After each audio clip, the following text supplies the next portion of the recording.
you about the missionaries, and this is the last slide I had shared, the missionaries and the company in India and the restrictions they had placed, the company, and then, by the 1820s, this begins to change. Right, and I described the circumstances of that. And remember that one of the things I'd spoken about was the role of the evangelicals. So you might remember that I had discussed to you these four schools of governance: utilitarianism, evangelicalism, Burkean theory, and the Platonic theory. And then I had mentioned that the evangelicals were important in England itself. They were working to reform English society. That the Industrial Revolution, particularly in the wake of the Industrial Revolution, society had been thrown in a certain kind of turmoil, and the evangelicals wanted to ensure that in England itself, and then obviously overseas, that the basis of society was Christian morality, that's what they wanted. And in India, the issue was, to what extent should the company permit missionary activity? What are the risks of doing it? Will it alienate the Indian population? Right, all of those questions. And then, as I had suggested, the evangelicals, however, continue to become important. And then, you have what is called the Charter of the East India Company. In 1813, the Charter of the East India Company had some of its features had been changed. The charter would come up for renewal, and every time it came up for renewal, every 20 years, some aspects of the charter were changed. In 1813, missionary activity becomes more possible than it had been. It had been present there even before, but to a very, very marginal degree. After 1813, there's going to be more missionary activity. More importantly, the company itself is going to take a more, have a more favorable view of the possibilities of missionary activity and the benefits that Indian society might derive from it, on the supposition that Indian society was in a state of degradation. Now, in Lord William Bentinck, who in his younger days had actually been very active as an evangelical, and viewed himself throughout his life as a devout Christian, he comes to India because he's appointed Governor General of India from 1828 onwards. And within a year of his arrival in India, the British are going to pass what will be the Sati Regulation Act of 1829, which will lead to the abolition of Sati from the territories of British India. Now, I do want to spend a fair bit of time on Sati, and you'll see why.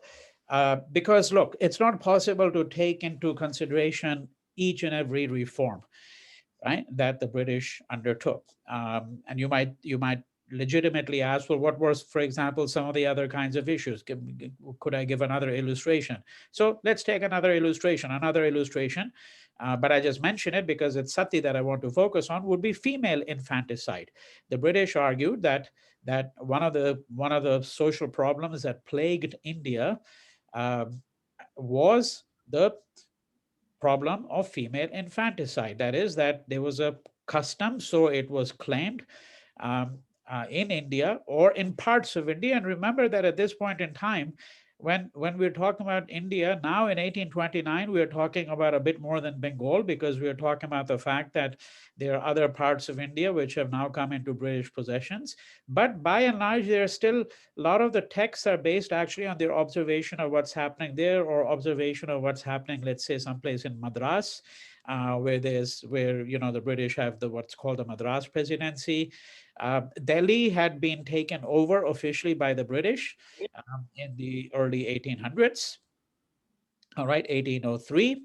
And as you will see when we get to the political history, the Marathas had been defeated in 1818.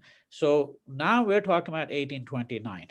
So some of the British arguments are based not just on what they experience in Bengal or what they understand to be, India through the eyes of Bengal, but Bengal still is predominantly the place in many ways through which they frame their discourse. The capital of British India is Calcutta, right? So that's something you have to bear in mind. So female infanticide here meant that their view was, and they publish reports which appear in what is called Parliamentary Papers, and their view was that there are Indian communities where the female child is killed um, either at birth, or if the mother, thinks, which of course was not the case really, because they didn't, you couldn't determine what the sex of the child was at that point in time. No one had the technology to do that. But let's supposing that a woman has had several children and they've all been females, and because of some superstition, she believes that the next one, now she's pregnant again, she's going to bear another female, so she might abort it. But generally, female infanticide meant simply that when a child was born, it was seen that it was a girl. In some communities, the girl was killed, right? So the British standpoint, they simply didn't show a preference for boys over girls, because to be quite honest, that preference for boys over girls was to be found all over the world, including England itself. The difference was that in India, they killed the girl. Right? That's what the British are going to say. And they're going to say that this is a plague. This is a problem that affects substantial parts of India. But here's another interesting argument that you have to think about. All right, when we're thinking about female infanticide, when we're thinking about sati, right? And when we're thinking about a third problem, and that is a problem of girls being widowed when they are but children. Okay. Now notice that in all three cases, sati, female infanticide, and girls who are widowed at a very young age. And when I say very young, I'm talking about sometimes a child who's 1 or 2 years old. And you might say, how is that possible? Well, the reason it's possible is because in some communities, marriages were contracted between families. So if a woman has given birth to a son, and let's say there's another family, and it's a family within which marriage is permitted according to the rules of the gotra, that is the rules of caste and subcaste, right? They might say, okay, when, and in that family, a girl has been born, there might be a contractual arrangement that when the girl achieves puberty, she will move to this boy's home because she's already been married to him, right? Marriage doesn't mean that the girl would always move into the residence of the boy. Certainly, it didn't happen until she achieved puberty. But what happens if the child's marriage has been contracted at the age of 1, and then the boy dies? Well, actually, she's a widow, according to the norms of certain Hindu communities, according to the British as well. All right, so the British are saying this is barbaric. So, but note what is common. We're talking about the female gender here in all three: sati, widowhood, female infanticide. Right? And here's the significance. The significance is this: that by the late 1790s, early 1800s, Britain and all of Europe, in a way, had basically come around to the view that you judge a civilization by how it treats its females, how it treats its girls and women. Okay? And the British view was that if we take this as the yardstick, then, right, if we take this as the yardstick, then what this means is that India is way down that ladder. It is far below the level of what you would call a place that is civilized. Right? Because the claim was that they don't treat females well in India. Right? And as I've said, one rejoinder to that, simply from the point of view of some people, would be, name me a place, someone might say, that treated its females well in 1800. All right. Did America treat its females well? Did Britain treat its females well? And if you say, well, how does one judge that, for example? So let's say modern day way of judging it, or even by 1900, one way of judging it would be, do females have the right to vote? Or did they have the right to vote in America? No, not until 1920s, right? So we can run into this issue. The fundamental thing here is that what the British are doing is they're setting up civilizational scale. Now, what I mean by that very simply is this, that you see, if today you ask someone, how do we evaluate one country in relation to other countries in terms of how developed they are? So, the United Nations have developed what they call the Human Development Index. And they have like dozens of variables. So you look at such things as, okay, what percentage of girls are literate in a country?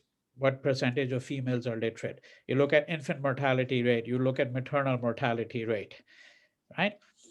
But the human development includes various indices not related to gender, such as what percentage of the population has piped water, what percentage of the population has electricity, how many hospital beds are there for every 100,000 people, et cetera, right? And then based on that, you rank the countries and you say, country A, let's say Denmark, Holland, Switzerland, Norway, Sweden. You say these five, they rank fantastic on all of these things. Therefore, they're more developed. Before, in 1800, nobody used the word developed. They said civilized. And what was the fundamental criteria? How does a place treat its girls and its women? Right? And by this scale, the British view was India is doing horribly. So now we're not going to look at all of these. I'm giving you the larger argument, the template through which you can begin to understand some of the kinds of debates that are beginning to take place, what kind of interventions the British undertook. All right. So rather than looking at all of these in very substantial detail, we look at one. Why are we looking at Sati? Okay. And what does the word Sati mean? That's what we get to. So why does Sati assume such a large place in British narratives and travel accounts?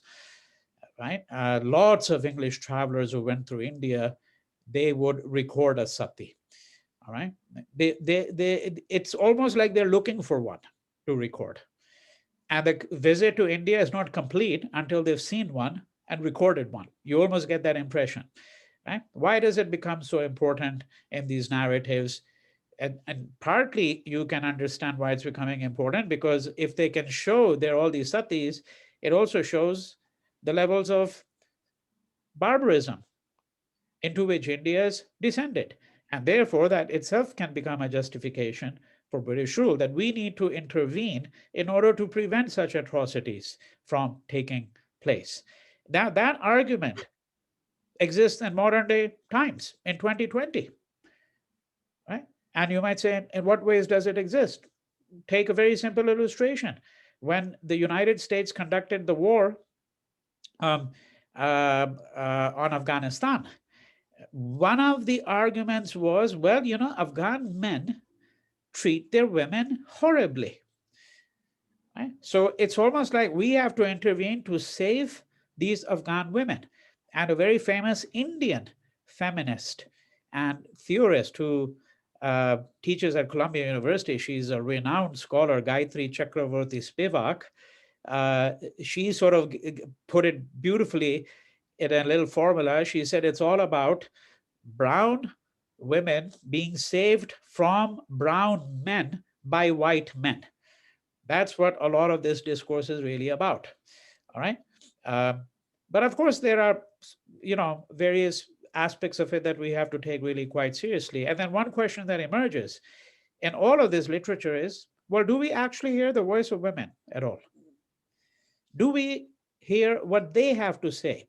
And when we look at Sati, this question becomes even more pronounced. So what exactly is Sati? Right? Sati can refer to three things. And all three in this case are related. It can relate.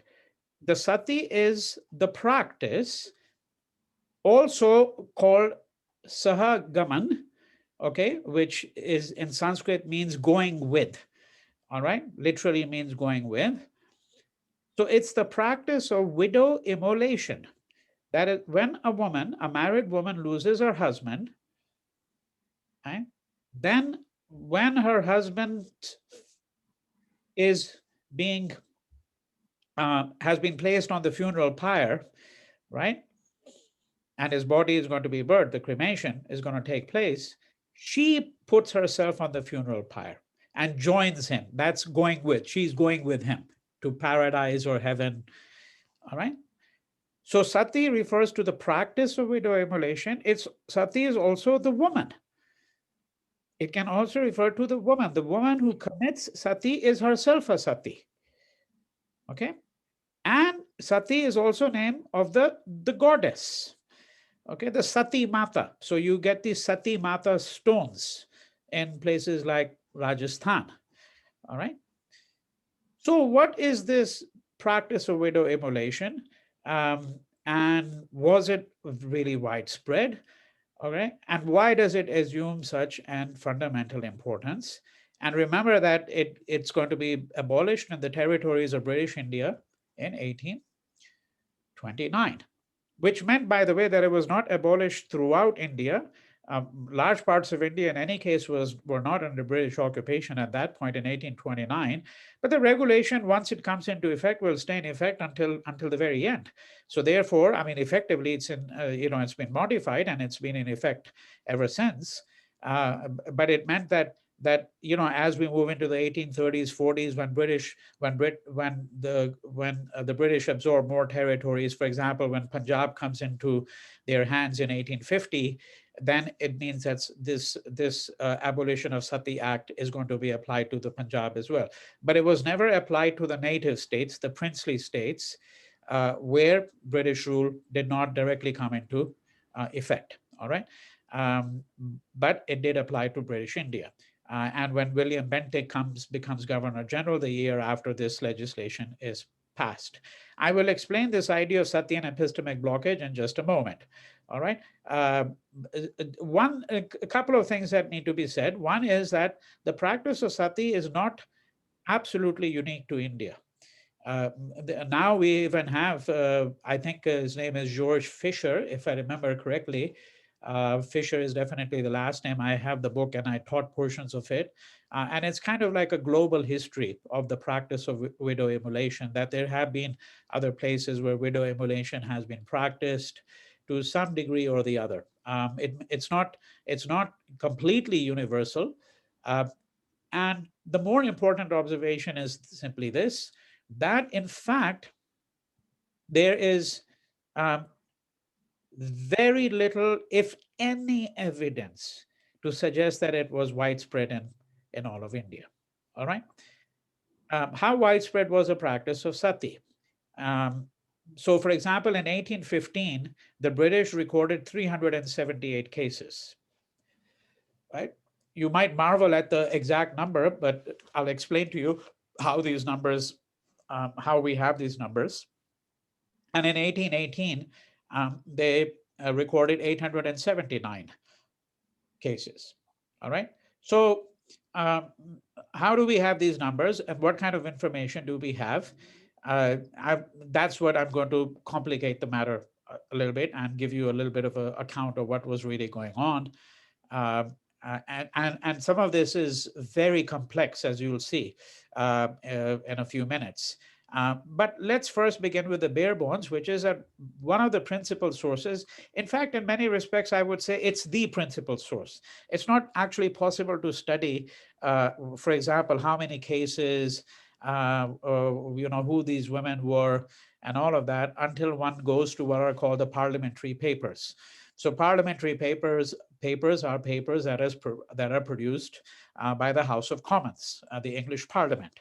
And once the English Parliament became interested in all of these matters, they conveyed their orders to the Governor General of India, sitting in Calcutta. And here I'm talking long before the appointment of William Bentinck, because he gets appointed Governor General, recall, in 1828, okay, as I mentioned to you before.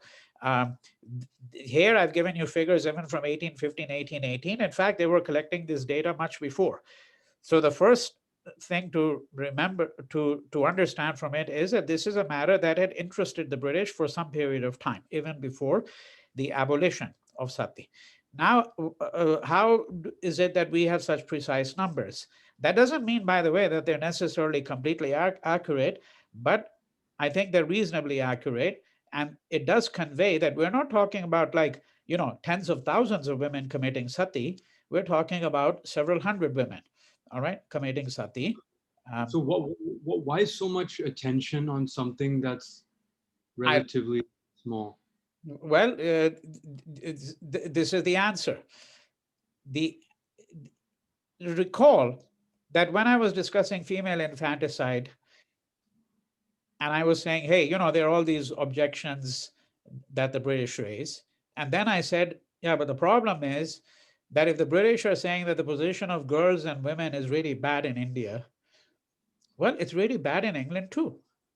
Now, they might not be committing female infanticide, but the treatment of girls and women was horrible. I mean, sexual assault of women was rampant, and you could do nothing about it. You could do nothing about it. I had this very brief discussion, very, very brief. Last time I mentioned to you, for example, that one of the consequences of the Industrial Revolution was it brought women into the labor force in a big way. Okay. Now, when they come into the labor force, they start working in mines. We're talking about children, boys and girls who are 8, 10 years old, who are working in mines for 14 hours a day. 14 hours a day. And many of these, they would all be put together in one room with adults. There might be 30 people sleeping there. And the sexual assault, the rape of girls and women was rampant. Were girls entitled to education at that time in England? No, absolutely not. Right? So, in many respects, we're saying the position of girls and women was actually horrendous in Britain itself. Now, how is this related to your question? The way it's related to your question is this, that the British have to be able to say, look, we are doing something in a country which has fallen to levels of degradation. And someone could easily, now in retrospect, say, well, mend your own house first. Put your own house in order before you purport to put our house in order. Right? And I'm not saying, by the way, that I necessarily agree with that assessment. But what I'm saying is, there's certainly no question that if you're going to say you're going to evaluate a place by how it treats its girls and women, there's not very much to be said good, very much good that's to be said about how the English treated their own females. So, what is it that they need to do? They need to now, because your question is, why so much attention to something that's so small, relatively speaking, relatively. All right. And you can think of modern day analogies where one person gets killed in a certain case and it becomes a case, right, that everyone talks about. And then on the other hand, if there are 10,000 people who are getting killed, right, no one's talking about it because there may be something particular about something, about one case. So, for example, that the Americans have this mission. It's actually still receives a budget from the American military every year of several millions of dollars. It used to be tens of millions of dollars before. Budget I'm talking about is trying to recover the remains of American soldiers killed in the war in Vietnam. Now, you've got soldiers who were killed 55 years ago or 50 years ago, and no one even knows where they are. The military will spend $10 million trying to find the remains of one single man and bringing him back. And on the other hand, there are tens of thousands of US veterans who, if they go to a veterans hospital, will not be given the treatment that they deserve on one pretext or the other. So why is it that this one dead body somehow matters so much, and then the living 10,000 who are also veterans, right, don't? It's that kind of anomaly. Here in this case, it is the question of what I'm calling epistemic blockage. Here it is, sati and epistemic blockage. What I mean by that is this. Ultimately, for everything that you show in India that you're saying is barbarian, there is some equivalent of that in England itself, some equivalent or the other. Because what is female infanticide? It is the neglect of the female. That's what female infanticide is. Because, in many cases, female infanticide wasn't simply killing the young female child brutally. It was simply neglecting her. If you don't give the female child any milk and any food for a sustained period of time, she'll just die. It's neglect. Now, there are different forms of neglect. If you neglect your female children while they're growing up, don't give them education, don't give them enough to eat, they become retarded, and then you send them off to a mine where they get sexually assaulted every day, right? Isn't that just as bad as female infanticide? You could say it is. So for sati, however, there is no equivalent. There is no equivalent. The reason why the British become so fixated on this is because this is the way in which you mark the other. This is a fundamental question in human civilization. At what point do we say that person, that culture is the other? That is, it cannot form part of my worldview in any sense of the term. How do we make an enemy of the other? How do we degrade the other? How do we differentiate the other? All civilizations do it to a lesser or greater degree. You see? And this is what epistemic, that is, having to do with knowledge, that this is sati, marks the outer limits. And you say, now we are dealing with territory that is completely beyond the pale. It is not part of our worldview. We have no understanding. It just simply shows the level to which these people have sunk. So it's not the total number of cases that's really going to matter, although, mind you, 879 or 500, and that's, in Bengal, because of course they're not collecting. So how was this data collected? So the Indian government, and based in Calcutta, which is the company's government, don't forget that, right? With the East India Company's government, they basically send out a memo to all their officials in the entire province, saying that, so, if you look at modern Indian administration, what is the major organization charged with the governance of India? It's the IAS, the Indian Administrative Service. Right? And those Indians who go into diplomacy, they become members of IFS, Indian Foreign Service. If you go into the police, it's Indian Police Services. Well, all of these go back to the time of the British. The British set up what is called the Indian Civil Service. The Indian Civil Service. So IAS is the post 1947, as it were, descendant of that, of the Indian Civil Service. So, and these positions that they had, magistrate, district magistrate, collector, right? All of these designations are for various kinds of officials. And so they would send the memo to the district magistrate, to the collector, usually, and say, you are charged with ruling this particular district. For this district, you must collect all the data that you can find on how many women committed sati, which meant that in turn, the collector will inform all the zillas, all the smaller districts, and their police chief. Every time a sati takes place under your jurisdiction, you record it.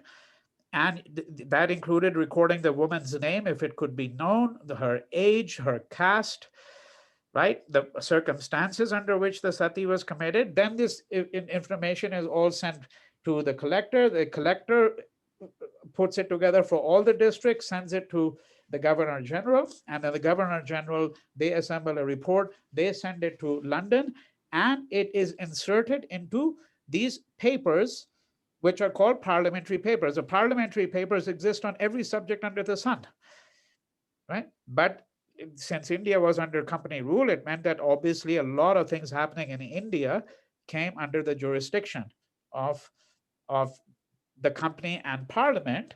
And this is where you get reports. So for some of the parliamentary papers on Sati, there might be one particular set of parliamentary papers, for example, 1825 or 1826, 500 foolscap pages. That's the size of the page. These are large pages, minuscule print. Every single Sati that they knew of is recorded. And that's how we have these numbers. And we have dozens of parliamentary papers on Sati, dozens of them. I mean, we're talking about thousands of pages. And then, by the way, if you wanted even more detailed information, then you go to the archive and you find the original documentation on the basis of which they assembled, because the parliamentary papers, what it's doing is it's like a digest. You assemble all the data and you also give some of the evidence. So if the police officer said, hey, I've recorded 20 satis, and this is a conversation I heard, this is the inquiry I made, this is what I was told, he would write all of it down and he would convey it. But you can get more detail by going to the archive on some of these cases. All right. Now, have I answered your question about why so much attention? I think so, right? On this.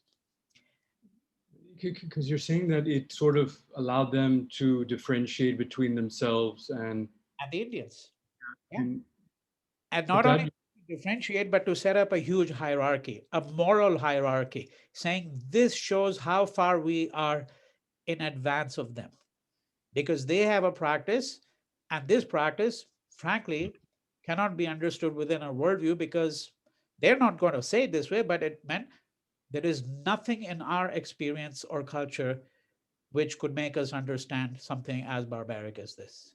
This shows that the Indians have now fallen, whatever their status might have been before, they have fallen into a state of degradation. And we are here to effect social reform in India. This is the ethic of improvement, as it's called. Right? However, this is, of course, only what you might call the most intellectual explanation. You can get into other explanations. For example, the element of voyeurism. Okay, voyeurism. It's like, there's something incredibly exotic about it. There were also some Englishmen who didn't really quite want to put it this way, but couldn't help themselves putting it this way. Some who said, my God, this requires a kind of, bravery on the part of this woman, that she puts herself on the funeral pyre, young, healthy woman, right? There was this kind of aura. There's something about these women. They look at the level of sacrifice. Some, of course, some of these Englishmen must have lamented the fact that, hey, we wish our wives were as devoted to us as these wives are devoted to their husbands. Right? Some got titillation out of it. Right? So there can be a number of things that we could really, that's why people write books. I mean, you have to explore the psychological, the social psychological dimensions of this, the emotional dimensions of this. Look at these. That's why I put together some of these images here. So here, this is an image, by the way. This is actually from Indonesia, from Bali. You see, Bali, Indonesia is predominantly Muslim, except the island of Bali, which down to the present day, as you know, is predominantly Hindu, right? And so this Hindu practice had obviously traveled to Bali. Now, it's very interesting. It's too complicated to get into, that is Balinese Hinduism, because Balinese Hinduism is actually quite different Hinduism as it's found in India today. But this is an image going back to 1597 from a book published in 1597, um, describing what it calls the Balinese rite, but it's Balinese Hindu rite, because Bali is a Hindu island, and here's this woman, and you can see her wrapped up in a funeral pyre over here. Um, uh, you look at this image over here. So this is actually done by a painter called Muhammad Qasim. So this is a miniature painting. You've seen miniature paintings now. So this also became the subject of a miniature painting. This is from the first half of the 17th century. And you can see right here in this image over here. So here's a funeral pyre. I don't know what the verses say, but here are some people gathered around here. It's almost like a spectacle, and very often it was. Very often it was a spectacle, because some people came there to watch the woman, because this was an expression of how devout and loyal she was. For others, it was a kind of a public event. It's not the same as obviously a lynching. We can't really compare it to a lynching in that sense. But lynchings, when they took place in America, were like Sunday picnics. I mean, white families would come out with their children with picnic baskets, and they would watch a man being lynched. All right. So, all these things can get very complicated when we think about the nature of the phenomenon. Here, this is a painter who died in 1610. We don't have his year of birth. So this painting is probably done, sometime, um, I would say probably in the late 1590s. Here you see on the right here, this is Danial. This is the third son of Akbar. Akbar was not in favor. So this is during the height of the Mughal Empire. He was not in favor of this sati, but he didn't prevent it. Partly because, again, if it's a quote a custom among the Hindus, we'll get to that subject. Okay, not finished with it even remotely yet. Then the question was, well, do we really want to interfere with what the Hindus are doing? This is their business. So that's what the caption here seems to really suggest. But this is a Hindu princess, and so here we have a slightly different consideration, which I'll get to a little bit later. You'll see I've got a number of related things we have to talk about. One is, well, who exactly commits sati, and what are the antecedents? And a third question related to the one you asked, but we'll answer it in a different way, and that is, how widespread is it? Not just in terms of numbers, what is its provenance? That is, that do you only find it among some communities and in some parts of India, right? Which is certainly the case. You don't find it, it's never historically been the case that it was found in all Hindu communities all over India. No evidence for that, and no scholar would be prepared to argue that, I think. All right. This man, Balthazar Solvens. And quick question, Vinay, you mentioned lynching, then obviously we're discussing sati. Yeah. Well, it's a broader question. The world seems to be quite different now than it was then in terms of, for lack of a better word, level of brutality, maybe. Yes. Yeah. And why is that? Oh, look, I mean, this is not a small question. Not a small question, because you see, I take the view that on the one hand, what you're saying is right, that it's demonstrably true, that there are some things that we permitted and allowed for centuries, and we no longer permit that. All right. So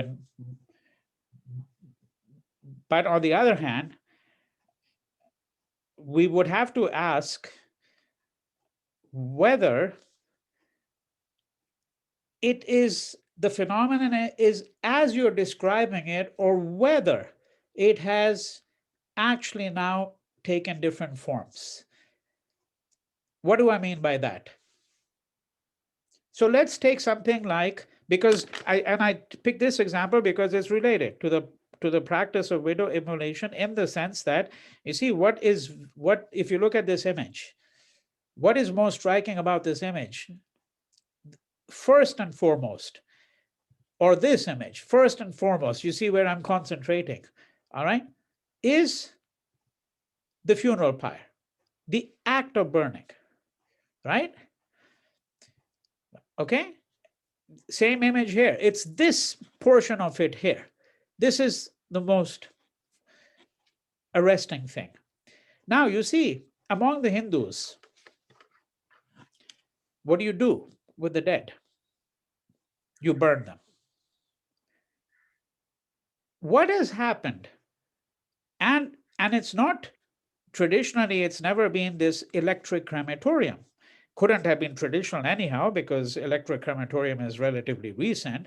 But even today, especially among more orthodox families, the typical way in which you do it is you do it at a shamshan ghat, right? So you do it either at a ghat, or you do it at a kind of a place that is a crematorium, public grounds. Okay. Now, in Hinduism, you see, death is in your face.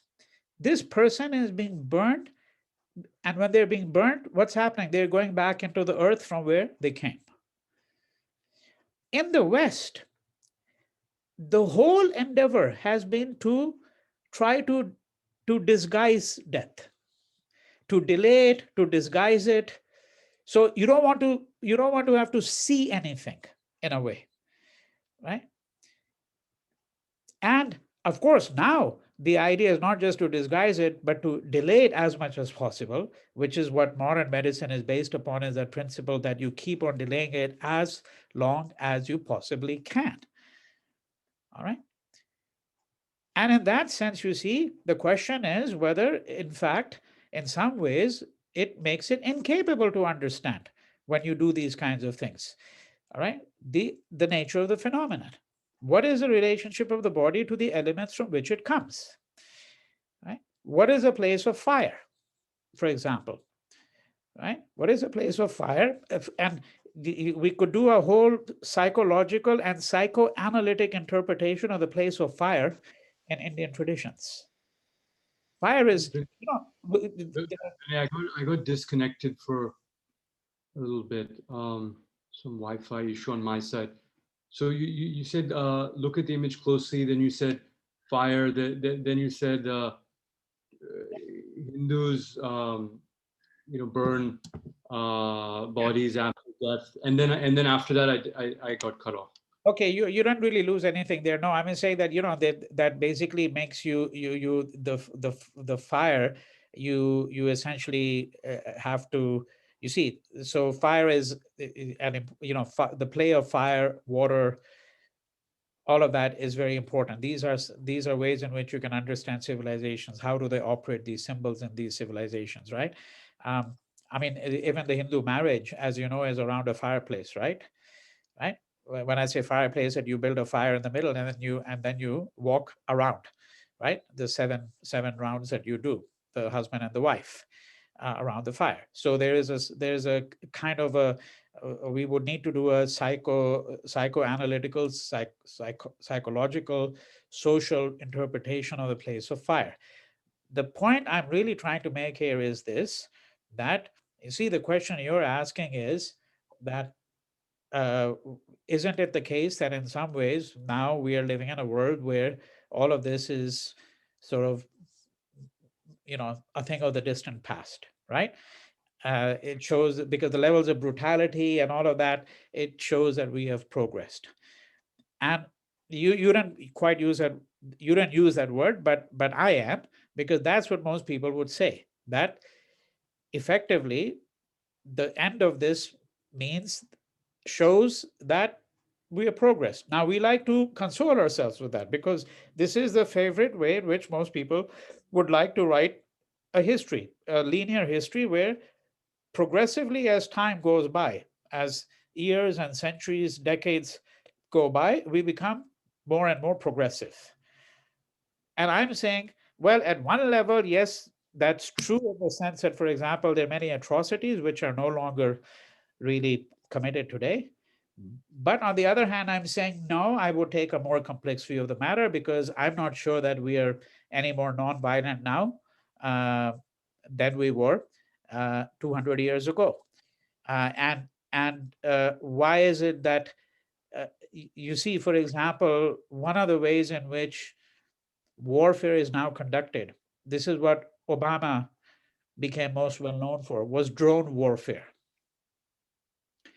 Now, what's happening in drone warfare? What's happening in drone warfare is you launch a drone and you kill someone who's 1,000 miles away, right?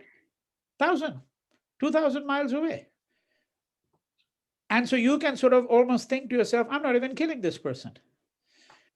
It's a way of distancing yourself from the ugly realities of life. Is that progress? That's what we'd have to ask. Or is that a way actually of fooling ourselves into thinking, we are much more progressive than these ancients or the people 300 years ago? Right? So that's what I meant. I don't think there's a short answer to the question. So if you look at the image here. So this is a European artist. He did a number of them. I'm only showing you one, where the text also describes, because they accompany the text, describes this practice of sahagaman, that is going together, because the widow is going together with her dead husband, okay, into another life, right, by placing herself on the cremation pyre. And in fact, there was an essay that had been written by Colebrooke. So Colebrooke was an Orientalist. An Orientalist is a European scholar who started, specializing in the study of Sanskrit texts and practices, particularly texts. And this essay is called "On the Duties of a Faithful Hindu Wife." And what he says is what's being described in this print over here. Okay, and just to show you a couple more images, notice again the centrality of the fire. In this case, you notice that what's happening here is the woman is right here. This is the woman. She's not been placed yet in the funeral pyre. And this leads me to yet another point that I have to talk about, and that is the so-called distinction, which is really a bogus distinction, frankly, between voluntary and involuntary satis. So we'll get to that in just a moment as well. And then here is another painting. There are literally hundreds of images pertaining to sati. I mean, if one accumulated and did an inventory of all of them, there'd be thousands, frankly. This is a painting done called Sati. Here's a woman right here. And this is a painting done by James Atkinson. All right. And this is a plaque in the memory of, this is at the Scottish Church College in Calcutta. It's still there. It's in the memory of this man, Bipro Charan Chakrabarti, who was the first Indian ordained minister of this church, and whose mother was the last legal sati of Bengal, right? That's what the plaque is about. All right. And this I'll get to later on. All right. This last image over there. Now, let's try to understand a couple more things here. So I have already explained the moral imperatives for the abolition of sati, right? The British say we're here, we have a civilizing mission. So this is what's called the civilizing mission. You'll hear this phrase thousands of times in colonial discourse. We're going to civilize the Indians who either have always been degraded. That was the view of some British, and others took the view that no, they've not always been degraded, but they have become degraded over a period of time. They've fallen into bad ways, and this is going to also become an argument for the imposition of Christianity. That under the Christian dispensation, this can never happen, because that's a real moral religion, unlike Hinduism. All right. How widespread was the practice of sati? We have talked about that in terms of numbers. This is the kind of numbers you're going to get: 500, 600, 700, 18, 19, 18, 20, 21, all the way till the very end of this, with the passage of the Bengali Sati Regulation, right? So the Act of 1829. Uh, were there Britishers who had been interested in trying to have this matter resolved? Resolved meaning having the company take some action, all right, to bring to a halt this practice? Yes, there had been petitions that had been filed by three missionaries, whom I'd mentioned last time. These were missionaries who had come out from the United Kingdom. And remember that they had gone to the Danish settlement because the company was willing to let the missionaries come now from England and Scotland, but they still had some reluctance in having these people move around too freely because they didn't want to really offend, the Hindus. So they're sent off to this Danish mission where they become quite active. All right. Now, here are 3 or 4 considerations before we get to the last big set of considerations. How and under what circumstances was it actually passed, this legislation, and what was the place of Indians? All right. So the first 3, 4 considerations before we get to that are: number one, that this practice was found in Bengal, okay, and in very few parts of India in addition to that. All right, particularly where there might have been centers of Hindu orthodoxy. But we don't find evidence for it throughout the country. Most people would argue the most common form of sati, the most common form of sati was actually in Rajasthan. And I'll get to that in a moment. But once you leave out Rajasthan, it's really Bengal that you're really talking about. Now, there's been some scholars, particularly the Indian scholar Ashish Nandi, who has written a number of pieces on this, but he wrote one essay which is highly influential. And he says actually that the practice of sati increased as a consequence of British rule, and increased quite dramatically after the British came into India. So remember that in 1770, I'm talking about a famine, which, as I said, killed massive number of people, as many as perhaps 1/3, certainly 1/4 of the population of Bengal. All right. Now you see, when in condition, and there is lawlessness, there's social anomie, okay, where the social order has been completely disrupted. So now, when you have shortages of food in some areas, uh, which become aggravated because of either lack of policy or bad policy. All right. Uh, when you have And by the way, Vinay, we never got into how this Bengal famine happened. Well, I had actually talked about it just a bit. I mean, so you do have drought.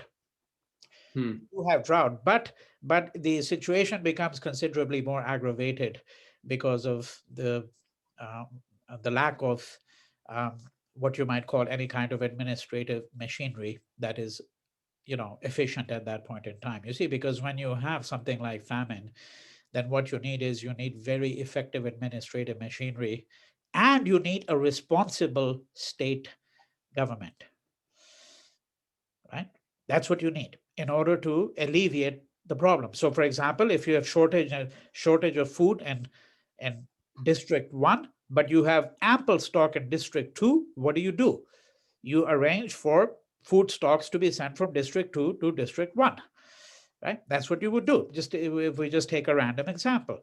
Now, the problem here was that I have described to you the period following the Battle of Plassey, and for some 10, 15, 20, 25 years after that, which is a period of lawlessness and anarchy and social anomie, right? Social disorder on an acute scale. The company was not taking any responsibility. So you do have drought to begin with, but drought need not always lead to large scale famine, right? So to whatever extent the drought was initially responsible, it is the lack of any state responsibility, the absence of any administrative machinery, and a culture where essentially the whole idea of self-aggrandizement, that is, I'm out to improve my lot in life, nothing else really matters, had now become the dominant culture, partly because the British themselves had subscribed to that culture. And I could give you a lot more detailed analysis. For example, it has now been shown repeatedly by scholars who have worked seriously on this question of the Bengal famine. Whenever you see something like that, what is one of the things that a state government will do? They'll say, well, what we'll do is we will relax the rules on the collection of revenue. So if you're going to impose a 10% revenue on agricultural produce in a given year, in a drought year, you say, okay, it's forgiven, right? It's like, for example, what is the demand of farmers in India today? There's a farmers movement going on, right? Huge one, right? One of the demands is they're saying to the government, forgive all our loans. Because I don't know if you're aware of this fact, that in India, over 300,000 farmers in the last 20 years have committed suicide. I mean, it is a massive problem. And many of them have committed suicide by drinking poison, insecticide, pesticide. That's how they commit poison, because they go and take a loan from a local money lender. They can't pay the loan back. And the government is, in those days, what's happening is the government is saying, well, the drought is going on. Not only are we going to continue to collect the taxes that we collected from you, but we're going to increase them, which happened. And all of these things contributed to the famine. So now, related to Sati, what happens is that when you have, in some areas, when you have such distress, then who is going to be the one who's going to be told, as it were, through actual practice, hey, you don't really need any food? Okay? A widow is, if I may put it this way, in that society, she is on the bottom of the list of people, because she's a liability. She's a liability because her husband has died. She becomes a burden on someone else. And that family is already suffering. They don't have enough food to go around. Now they have another person that they have to actually feed. So who's going to pay? Who's going to be the one who's going to be effectively conveyed the message, hey, someone will have to die under these circumstances, it's going to be you. What Nandi argues is that under the conditions of British rule at that time, the practice of sati actually increased. Why? Because here was a way of getting rid of a person who is already a liability. You see what I'm saying? You're saying during British rule, because there was more, it was a less prosperous time. So is that the linkage? That's the linkage, yeah. But less prosperous is a bit more, more generous way of putting it. Yeah. These were dire times. They're dire times. When they're dire times, someone falls through the cracks. Who is it going to be? It's going to be the person who is a burden on everyone else. It's the woman who's been widowed. Okay, that's what we're really talking about. And it was really because it was really a dire time, you're saying. I mean, famine, obviously Bengal famine, but very dire time. And certainly, because his argument is that it increased under the British, then over a period of time, because now we're talking about, going into the late 1790s, 1800s, and once, in a sense, it had almost been established. see, this practice, he's not saying that the practice was invented by the British. It was there, but it was very, very nominal, even more nominal than what these numbers show. Under the British, it became much more aggravated. Once you know this practice comes into being on a larger scale, then some people realize that, well, maybe it can just go on. Others said, well, it's actually sanctioned by the Hindu texts, by Hindu practices, right? So there's going to be a big debate. Now that brings me to that question.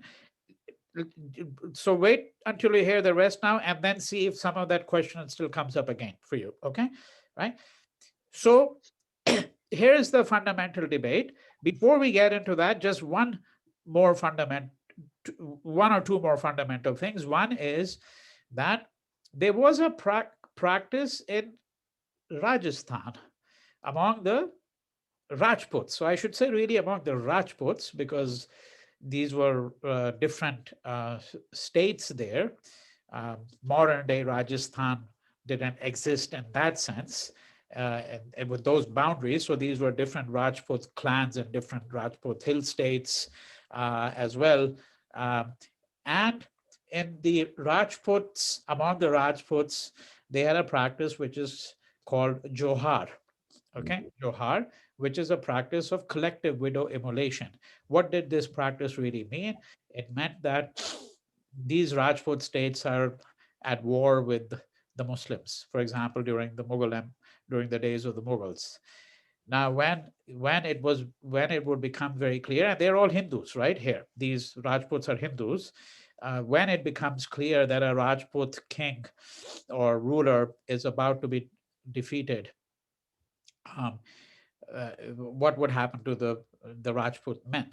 They're either killed in war, or if they're not killed in war, they're taken captives and they may be rendered into slaves. But very often, most of them would be killed. If you have women who are now being left alive without having their menfolk, these women would collectively commit widow immolation. The way in which they collectively committed widow immolation was by jumping, for example, into a well. Okay, so you have this well, and dozens and hundreds of women might jump into the well, and of course, you fall 50 feet, you just die on the spot right away, right? Or they might actually commit. So when I say widow immolation, I don't mean it necessarily literally, but sometimes it was actually where they would all commit sati together. Okay, um, and that's practice is called johar. So there's this film that came out.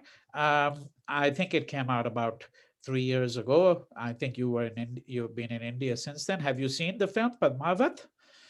Yes, I see. Okay, so this is that scene. If you remember that film, I think it's Sanjay Leela Bhansali's film, right? And it's got Deepika in it, and this is where she's leading these women into Johar, right? That's what she's doing, into a collective act of widow immolation. The idea was that you prevent yourself from being sexually assaulted by the Muslim invader, because your men are not there to protect you anymore.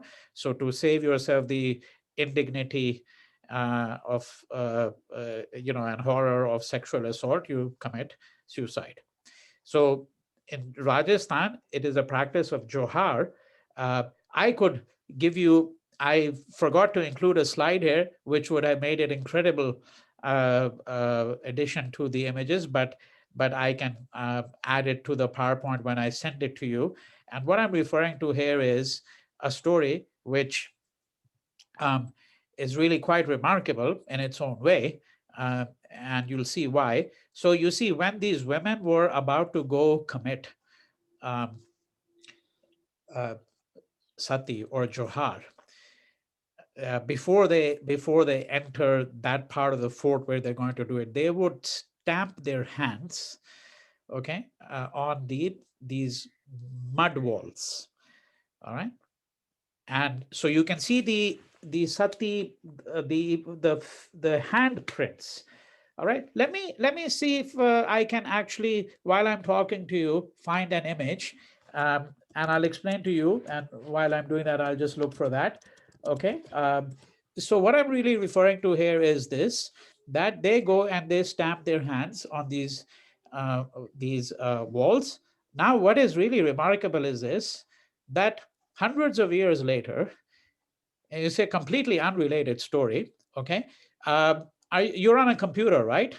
And you can switch screens. Uh, Yeah. so go to Google, go to Google, and just type in handprints of uh, handprints of Sati into that. Okay, that's all you have to do.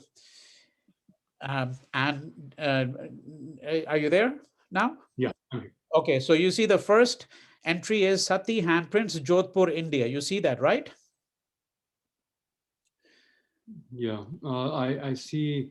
Atlas handprints of Sati. When you go into Google and then you see Sati handprints and click on that. This is satihandprintsalamy.com. Is that the one? It could be that one too. It just click it and see if you see the prints of Yeah. women. Um, Hmm. you see that? Yeah. Okay. Now I know you're gonna think I'm making it up. No. Okay. This is exactly this is in a very few archival documents which I've seen. All right.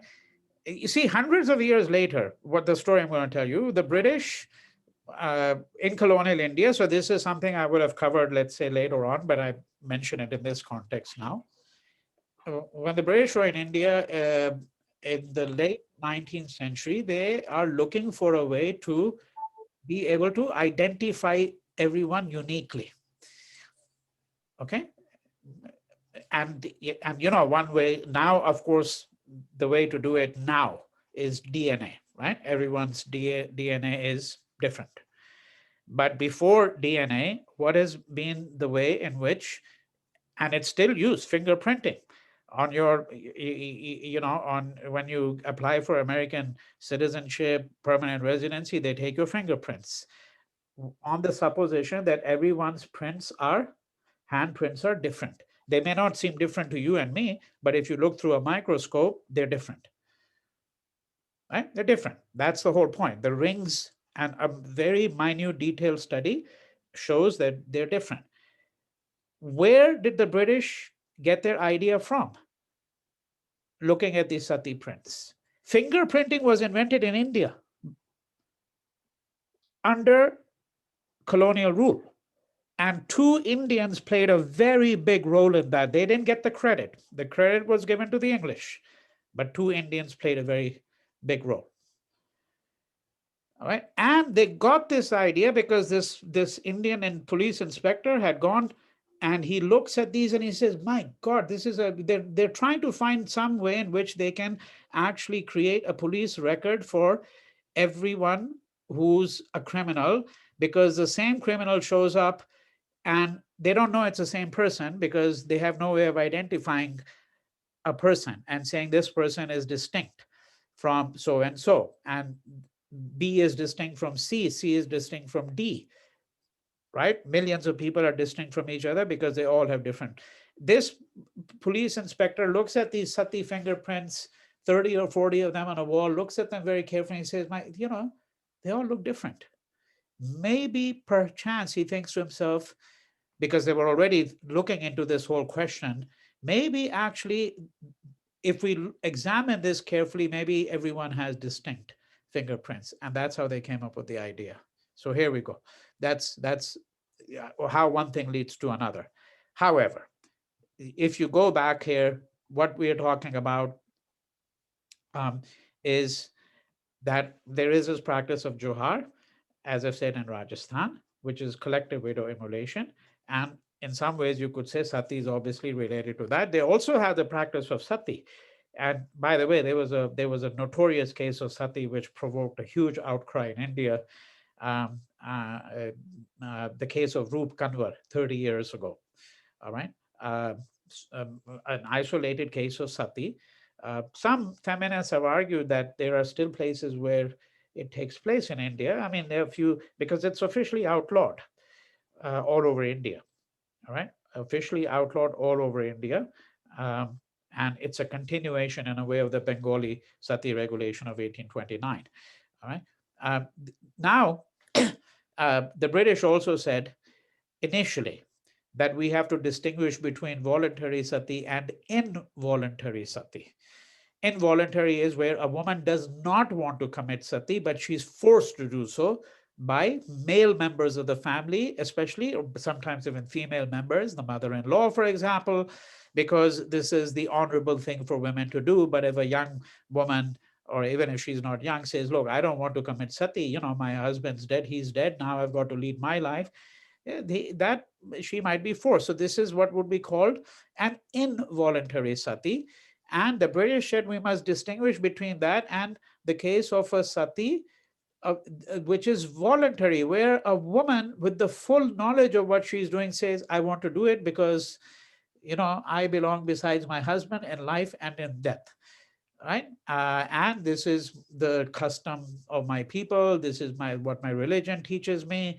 Whatever argument she may have, and the British said we should not prevent that. So initially their objective was to draw a distinction between the two and to say involuntary satis are forbidden, and we will prevent them from occurring. But if a woman says it's a voluntary sati, we don't have any objection to it. And then, of course, the evangelicals said this is absurd, particularly when they started becoming more powerful. And I have to agree that it's absurd, partly for lots of reasons, but one of them being that a woman who's saying it's a voluntary sati, well, you don't know what kind of pressure has been applied on her already by her relatives, and simply because something is voluntary, it doesn't mean that you have the moral right to actually undertake that action. We would then have to, ask all kinds of questions, ethical questions about what is the nature of voluntariness, etc. So what's the debate? We have to really move on. I want to give you the debate very briefly.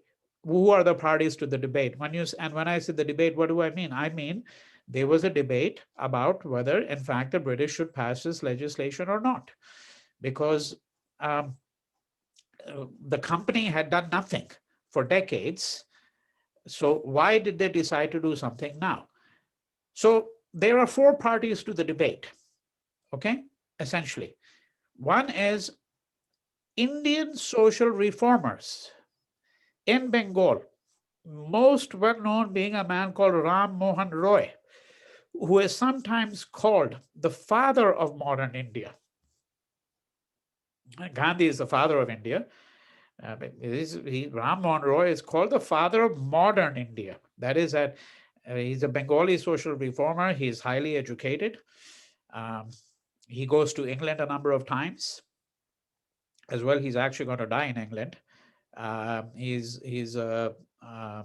someone who's going to be very important in creating a new culture of a group of people known as the Brahmos, okay, related to the word Brahmin and Brahman.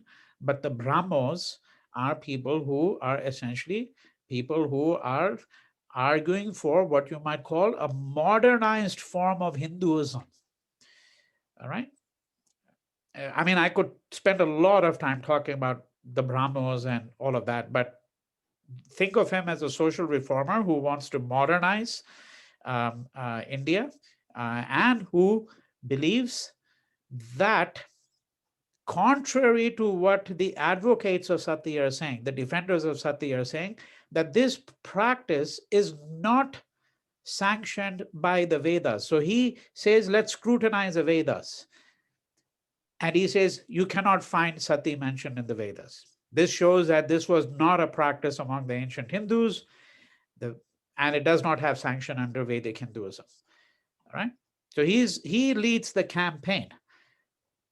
And he is the person who's actually credited for this achievement of the abolition of sati, because the argument is that if he and his few friends had not put the pressure on the company, they would not have dared to make this move, for fear of offending the large Hindu population. And if you offend a people, particularly if you take a crack at their religious customs, which the British view are very dear to these people, then it can create a social unrest, and that becomes a problem if you're running a country.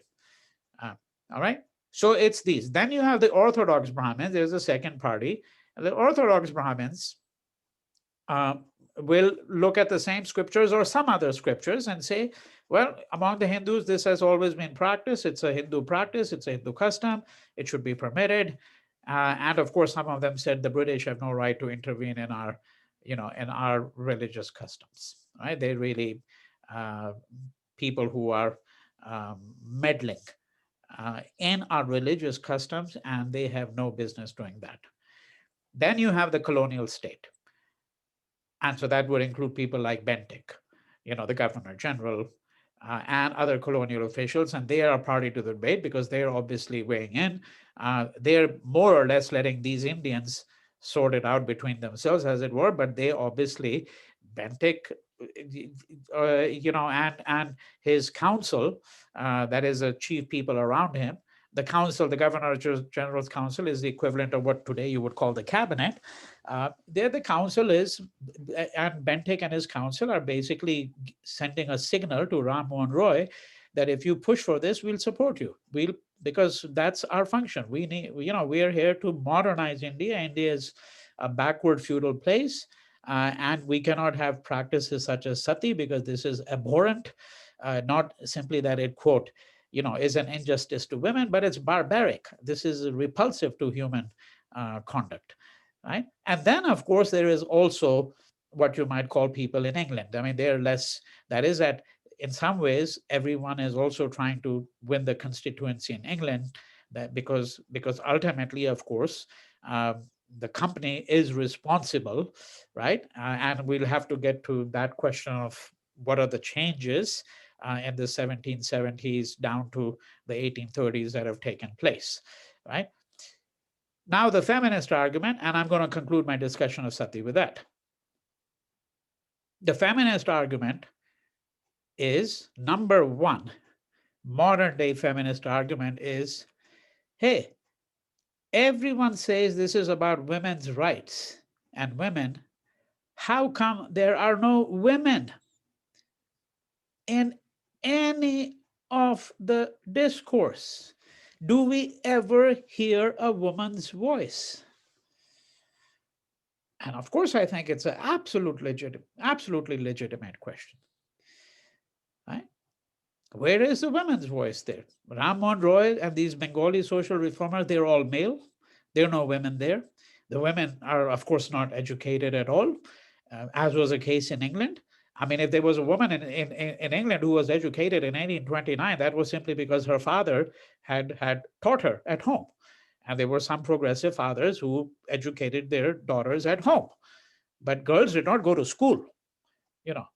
I mean, generally, even boys hardly ever went to school, but to the extent that there was schooling, and of course, there were universities, and universities were only open to men, of course, at that point in time. There were no women at all in universities anywhere in England or America at that point in time, right? So you're not going to hear women, right? But here's the argument is even more complex now, because what, for example, Lata Mani, who has probably done, she's written a whole book on the question of sati, and is one of many people who is known for her scholarship on this particular question. She makes a really very interesting argument, and a very compelling argument. And that argument is, she's saying that ultimately, it's not simply the voice of women that you don't hear.